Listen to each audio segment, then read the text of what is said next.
আপনাদের সাতক্ষীরা জেলার ঘটনা।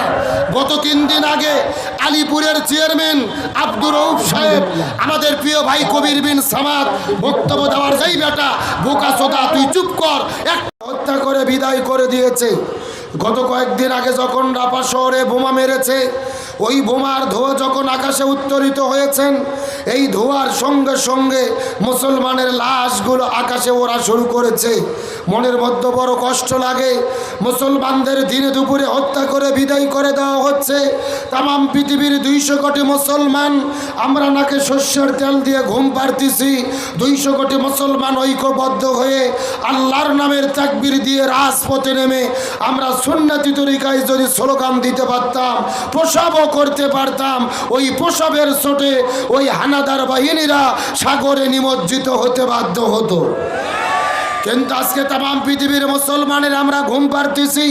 তামাম পৃথিবীর 57টা মুসলমান দেশ, এই দেশের রাষ্ট্রপ্রধানগুলো বলতেছে তীব্র নিন্দা এবং প্রতিবাদ জানাই, তোমরা দোয়া করো। জোরে বলেন কি করো? শুধুমাত্র দোয়া দিয়ে যদি মাজলুম মানবতার মুক্তি হতো, আমাদের নবীজির 3.5 বছর জেলে থাকা লাগতো না।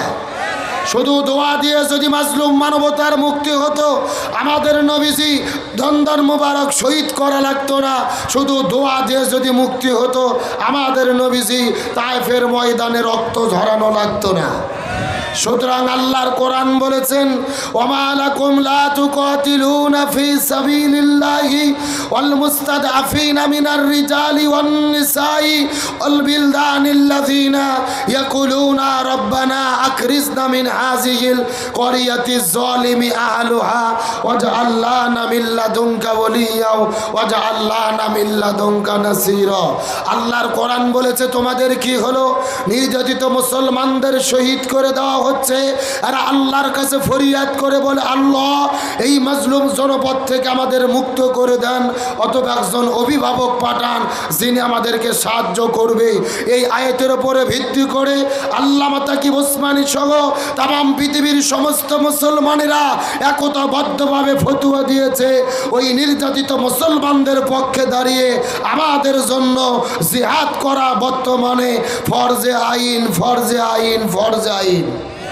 সুতরাং আজকের আলোচনা থেকে বলতে চাই, এ সাতক্ষীরার তৌহিদি জনতা, সরকার যদি অনুমতি দেয়, যদি সুযোগ আছে, এই বাংলার জমিন থেকে প্রয়োজনে কোটি জনতা হাতে হাত রেখে মাথায় কাপড়ের কাপড় বেঁধে 60 সাগর 13 নদীর পাড়ি দিয়ে ওই ফিলিস্তিনের নির্যাতিত মুসলমানদের পক্ষে দাঁড়াতে কারা কারা রাজি আছেন?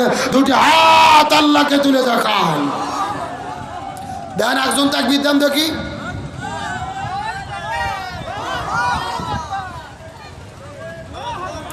মাঝখান থেকে একজন তাকবীর দেন দেখি। কোন দেশে আসলাম রে ভাই? কে রে স্লোগান দেওয়ার একটা লোক নাই? একটু আল্লাহ ভাষাকে জোরে তাকবীর দেন, আল্লাহ রহমত নাজির করবে। তাকবীর দেন দেখি।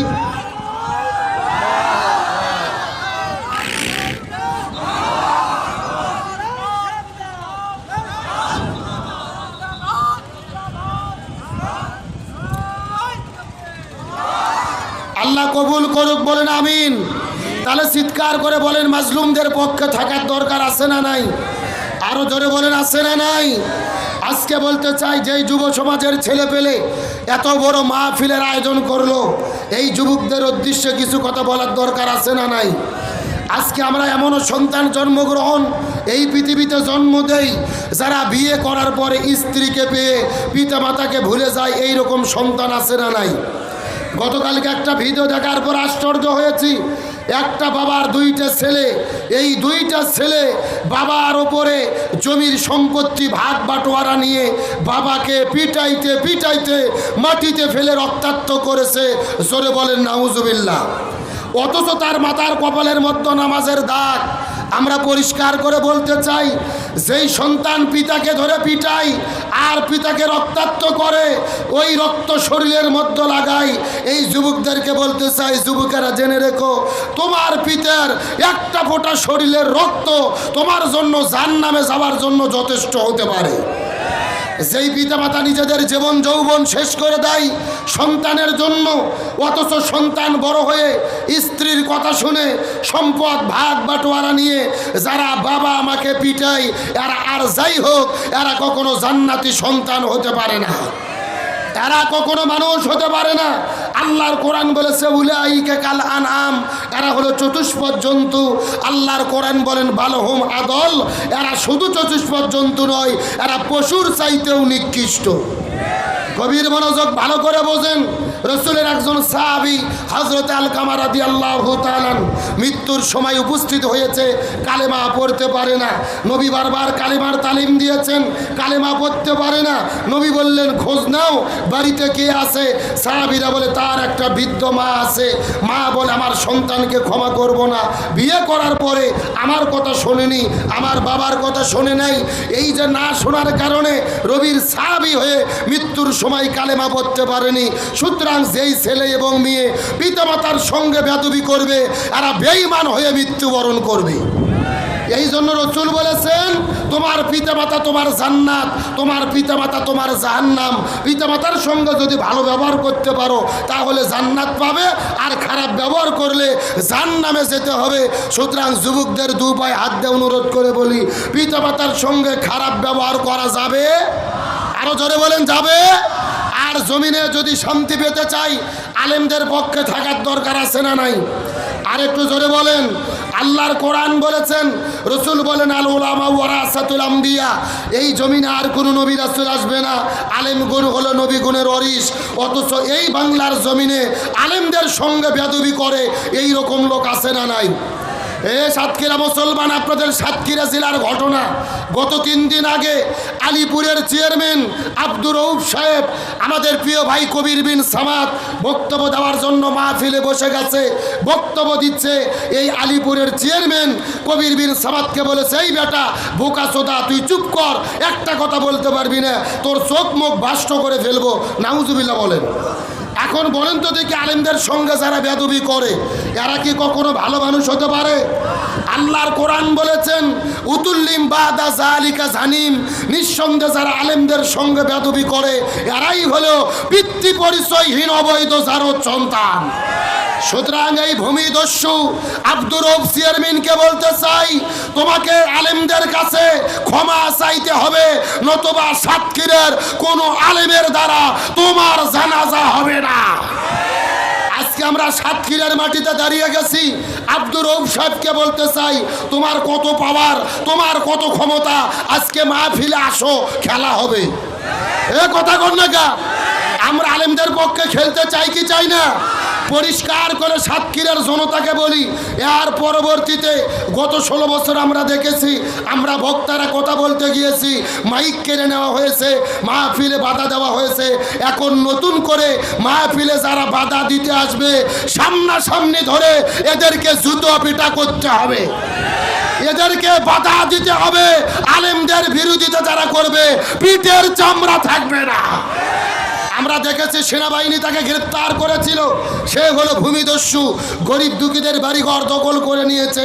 প্রশাসনকে বলি আবারও তাকে গ্রেপ্তার করেন, তাকে শাস্তির আওতায় নিয়ে আসেন, নতুবা সারা বাংলাদেশের আলেমেরা রাজপথে নামতে বাধ্য হবে।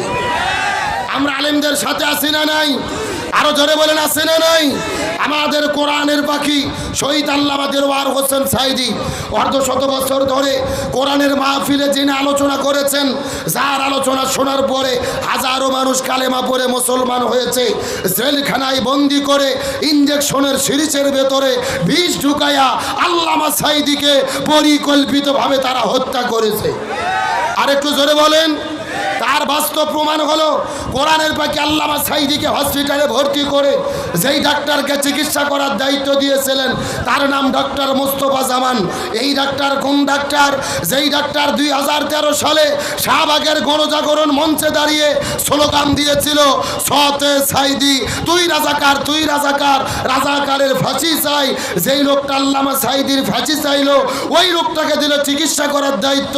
আমাদের বগুড়ার ভাষায় বলে শিয়ালের কাছে ছাগল বাগি। সুতরাং সরকারকে বলতে চাই, ওই হসপিটালের দুইটা নার্স বলেছে এই ডাক্তার মোস্তফা জামান যখন আল্লামা সাঈদীর শরীরে ইঞ্জেকশন পুশ করেছে তখন আল্লামা সাঈদী মৃত্যুর কোলে ঢলে পড়েছে। তার মানে বোঝা গেল আল্লামা সাঈদীর মৃত্যু কোনো স্বাভাবিক মৃত্যু ছিল না, এটা পরিকল্পিত হত্যাকাণ্ড। সুতরাং আলেমদের বিচার আমরা চাই কি চাই না? এ হত্যার বিচার চাই কি চাই না? বসেন, এখন আমরা দোয়া করে দেব এই বাংলাদেশে যে বিচার হয় তার আজকে বাস্তব